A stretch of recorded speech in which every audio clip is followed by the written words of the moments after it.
Oke, assalamualaikum warahmatullahi wabarakatuh. Kembali lagi di channel Hobi Belajar. Kali ini kita akan membahas ya, dimana Bapak Ibu itu bisa mendapatkan informasi di Info GTK mengenai BSU, bantuan subsidi upah namanya ya, yang bisa Bapak Ibu lihat itu di Info GTK Bapak Ibu. Seperti yang ada di gambar belakang saya ini ya. Kalau ada konfirmasi atau pemberitahuan tentang BSU, bantuan subsidi upah, berarti Bapak Ibu mendapatkan seleksi untuk menerima bantuan subsidi upah bagi tenaga pendidik maupun pendidik ya yang non PNS. Nah, sebelum saya bahas ya mengenai info GTK yang terdapat dana bantuan subsidi upah ini, jangan lupa untuk klik like dan subscribe channel Hobi Belajar supaya Bapak Ibu dapatkan informasi pengetahuan, pembelajaran maupun video-video tutorial yang lainnya. Nah, kita langsung saja ya. Sebelum kita membahas di info GTK-nya, kita lihat dulu apa sih syarat-syarat dalam mendapatkan BSU ini ya. Bisa kita lihat ya di sini. Syarat yang pertama itu apa yang dimaksud dengan bantuan subsidi upah bagi pendidik dan tenaga pendidikan non PNS di lingkungan Kemendikbud. BSU Kemendikbud. Nah, yang pertama itu ada besaran BSU Kemendikbud ya, itu dikasih atau diberikan sebanyak satu kali dengan total nominal 1.800.000 sebanyak satu kali. Nah, sebanyak satu kali yang lumayan dapatnya 1.800.000. Nah, total anggaran BSU Kemendikbud ini bisa Bapak Ibu lihat angkanya ya, banyak titiknya. Nah, siapa sasaran BSU Kemendikbud? Nah, nanti ini yang terdapat di info GTK Bapak Ibu. Nah, di sini ya, yang dana 1.800.000 diberikan sebanyak satu kali di sini pendidik dan tenaga kependidikan yang berstatus non PNS. Nah, jadi non PNS dapat bantuan BSU ini.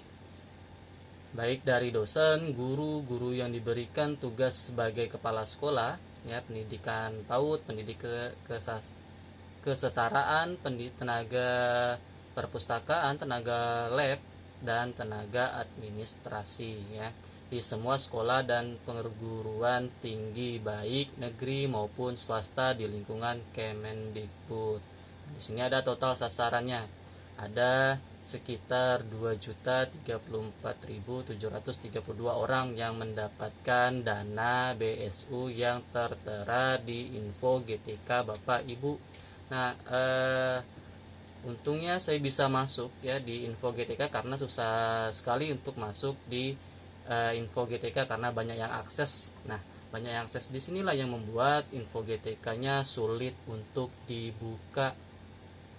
Namun saya tunggu sampai jam 2 lewat ya, mau jam setengah 3 subuh baru bisa terbuka info GTK punya saya.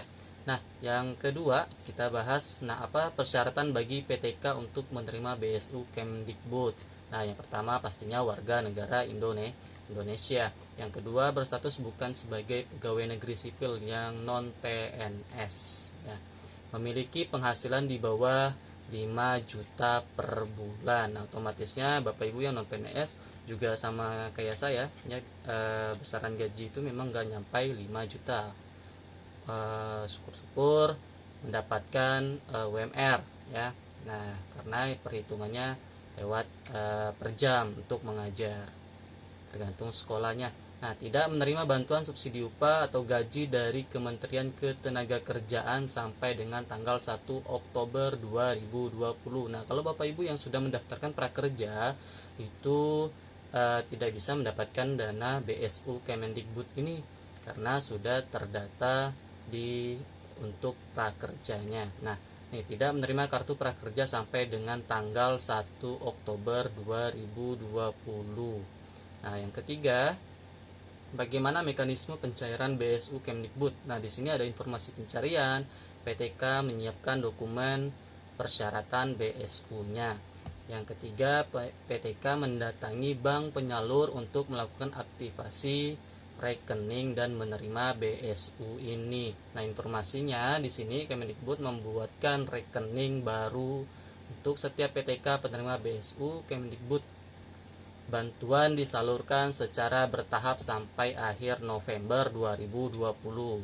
Nah, PTK mengakses info GTK ini lewat laman info.gtk.kemdikbud.go.id atau pangkalan data Dikti kemdikbud.go.id. Namun saya cek di PD Dikti itu tidak bisa menampilkan siapa sih yang dapat BSU dari Kemdikbud ini. Nah, waktu saya cari itu hanya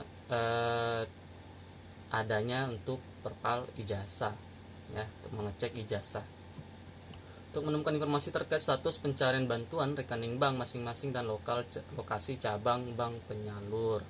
Nah, PTK menyiapkan dokumen persyaratan BSU. Ini pertama syaratnya itu Bapak Ibu menyiapkan KTP, kartu tanda penduduk, terus NPWP jika ada, jika tidak ada ya tidak usah dilampirkan, jika ada ya dilampirkan.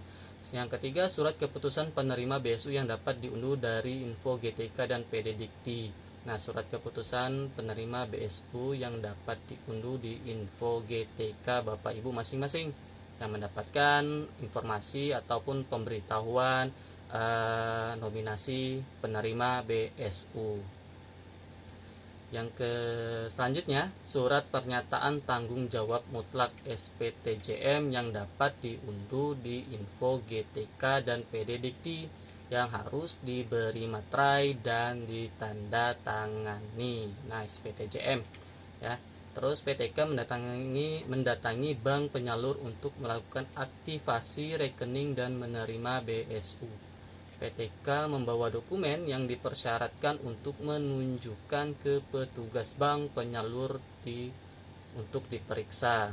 PTK diberikan waktu untuk mengaktifkan rekening hingga tanggal 30 Juni 2021. Nah, masih ada sekitar 7 bulanan lagi untuk mengaktifkan rekening yang didapatkan dari Kemdikbud.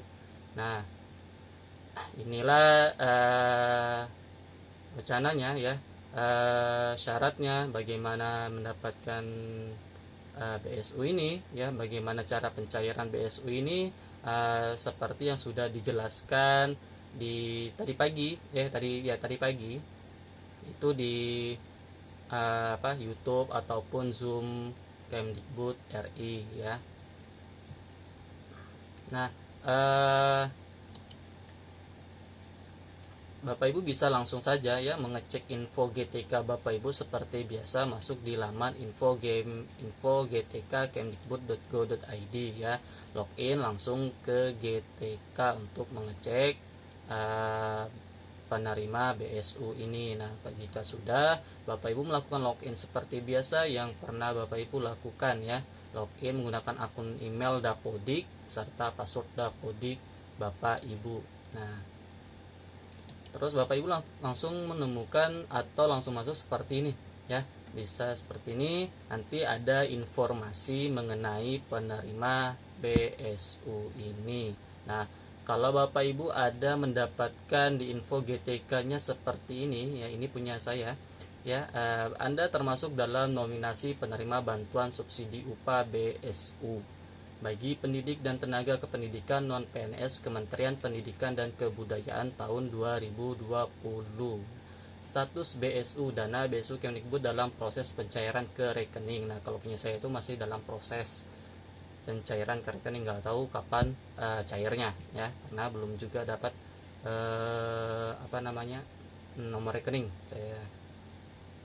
Nah, persyaratan dapat dilihat pada bagian info GTK, klik di sini. Nah, kalau Bapak Ibu mau langsung menuju ke lamannya ya, ingin melihat apakah Bapak Ibu sudah mendapatkan nomor SK-nya, Bapak Ibu langsung klik di sini, maka akan menuju ke paling bawah info GTK. Itu ada SK bantuan subsidi upah. Nah, di sini ada nih. Nah, ada nomor SK, tanggal penerbitan SK, nama penerima, NUPTK, NIK, nomor ID BSU, kabupaten kota, dan provinsi. Nah, di sini Bapak Ibu bisa mengecek ya Nah, jika sudah seperti ini, Bapak Ibu tinggal menunggu pencairan dana oleh penerima dapat dilakukan 3 hari setelah terbit SPPN. Nah, yang pertama itu dana BSU Kemdikbud masih dalam proses pencairan ke rekening. Yang kedua, pencairan dana itu dapat dilakukan 3 hari setelah tanggal terbitnya SPPN, ya. Nah, ini ada nomor SK-nya. Mungkin penjelasan dari saya ya mengenai dana bantuan subsidi upah dari Kemdikbud. Semoga bermanfaat ya. Jangan lupa untuk klik like dan subscribe channel Hobi Belajar supaya Bapak Ibu dapat informasi, pemberitahuan maupun video tutorial yang terbaru dari channel ini. Oke, sekian dulu dari saya. Semoga Bapak Ibu juga mendapatkan informasi di info GTK-nya mengenai nominasi penerima dana BSU ini ya. Semoga saja ini bisa membantu kita ya saat pandemi seperti ini. Oke, saya akhiri. Assalamualaikum warahmatullahi wabarakatuh. Sampai jumpa di video pembelajaran ataupun tutorial maupun pengetahuan berikutnya.